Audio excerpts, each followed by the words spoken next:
like and subscribe खालाम नोंथांमोन like and subscribe फैलाय मानसियालाय फुंबिलिनि बयनिसिमबो गाहाम हामलायहरनायजों आंनि बे गोदान मोनसे भिडिअ बरायनो थाबाय आसा खालामो नोंथांमोना बयबो मोजाङै दङ आं दा 31 नं राजा लामा हाइवेआव दङ दा आङो नोंथांमोननो बे गसाइगावन टु kchugaon बा kchugaon टु गसाइगावननि हाइवेनि राजा लामानि रोड कन्डिशननि माखासे थासारिफोरखौ नोंथांमोननो दिन्थिलांनो नाजालांगोन स' नोंथांमोना जुदि आंनि भिडिअखौ मोजां मोनोबा लाइक शेयार आरो साबस्क्राइब खालाम स' भिडिअखौ नायलांदो हेलमेट गानबाय हेलमेट गानाबाबोथ' जाया बिदिबा नायलांदो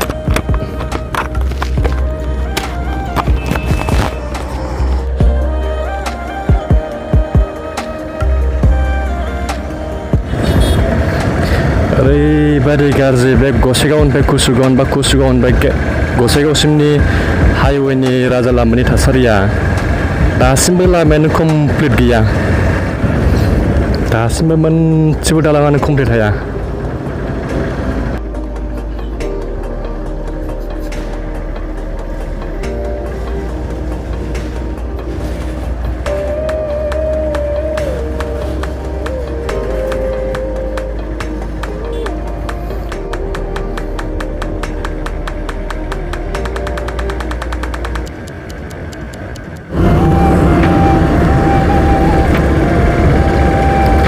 लामाया ओरैबादि हायो बानायो एखुयो बानायफिनो गोदान बानायफिनो ओरैनो बानायो ओरैनो एखुयो बिदि जाफिनबा जाबाय थायोब्रा मारैथाय दस्रानिया मालाय ओरै kchugaonनिफ्राय सानजाहा थांनाय लामाया ओरैबादि मोजां आरो ओरै गसाइगाव ओरै श्रीरामपुर बा गसाइगावनिफ्रायनो होनजायो गसाइगाव ओरै टाउन लामानिफ्रायनो बेनिफ्राय ओरै सोनाबहा थांनाय बेंगलजों थांनाय ओरैबादि बुंनांला नों लामाखौ हायै फाय जालांबाय जोंनियाल' नैबे गसाइगावन टु kchugaon बा kchugaon टु गसाइगावन बेखिनि लामा ससेयाल' ओरैबादि गाज्रिखा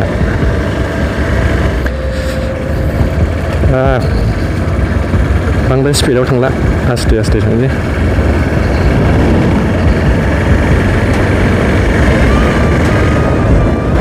लाइक एन्ड साबस्क्राइब खालाम नोंथांमोन लाइक एन्ड साबस्क्राइब मारै हरै बेंगल साइडनिया राजा लामानि गेजेर गेजेर लामा राजा लामानि साइडआव ओरैबादि मोजां बिफां सारि सारि सारि लाइन गायो हाग्राफोरखौ फोसाबो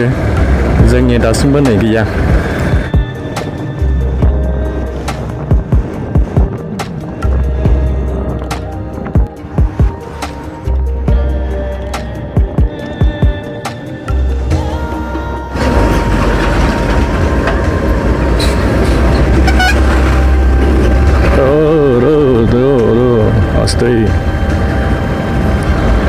बेनिफ्राय दालां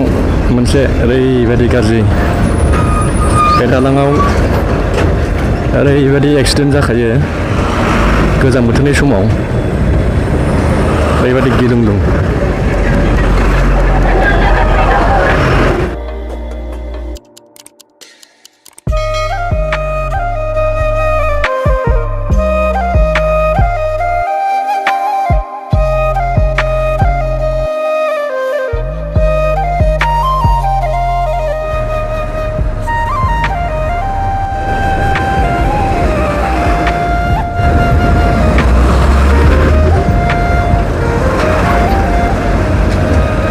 बे मोनसे दालाङा बिराद गाज्रि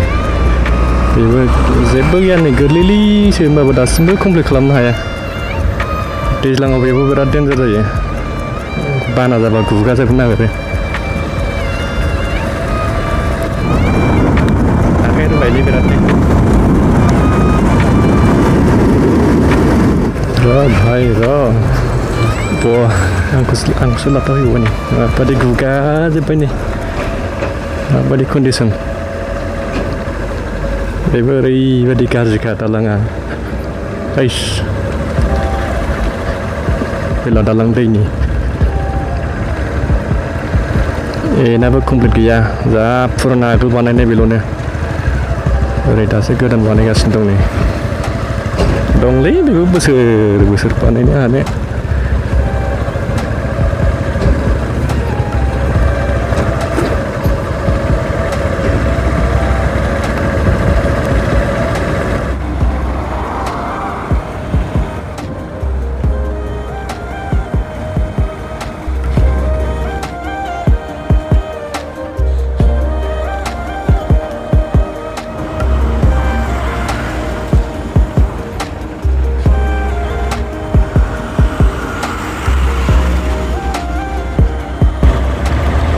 नैबे मोनसे ब्रिज दाख्लि दैबाना जानायाव ओरैबादि जादों सेर सेर खुरखाजोबनानै अन्थाइसो जाबसिनलाबायनानै दालां गेजेरावनो बेसेबा गोजौ हा खोनानै अन्थाइ बाला खोनानै नै माबादि अबस्था जादों खारनोनो गिलुंलुं जालायलायदों।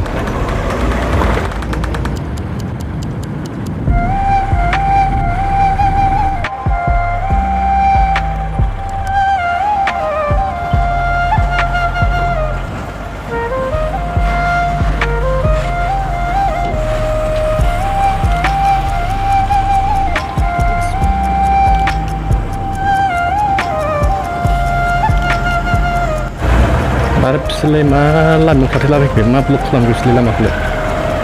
मा जाखो गारियालाय हाइस दालाङावसो बिदि जानांगौ माथो मा जाखो दालाङाव मारै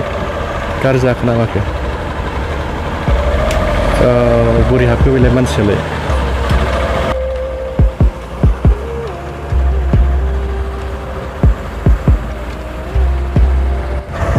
कचुगाव मोनसेनि दालां बेयो जेबो गैया नै दैयाबो गिदिर गैया ओरैनो एसेल' बोहैनाय बेखौनो दासिमबो खालामनो हाया माबादि जागोनलै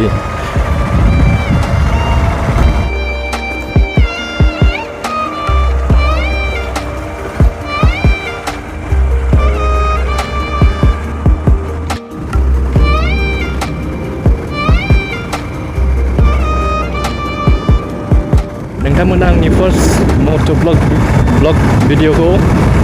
माबादि मोनदों अन्नानै कमेन्ट खालामना खिन्थाहरदो। स' आं दा कचुगाव सफैबाय नोंथांमोना जुदि आंनि मट' ब्लगखौ मोजां मोनदोंब्ला लाइक शेयार आरो साबस्क्राइब खालामदो। भिडिअ बेखिनियावसै बाय बाय। कचुगाव बास स्टेन्ड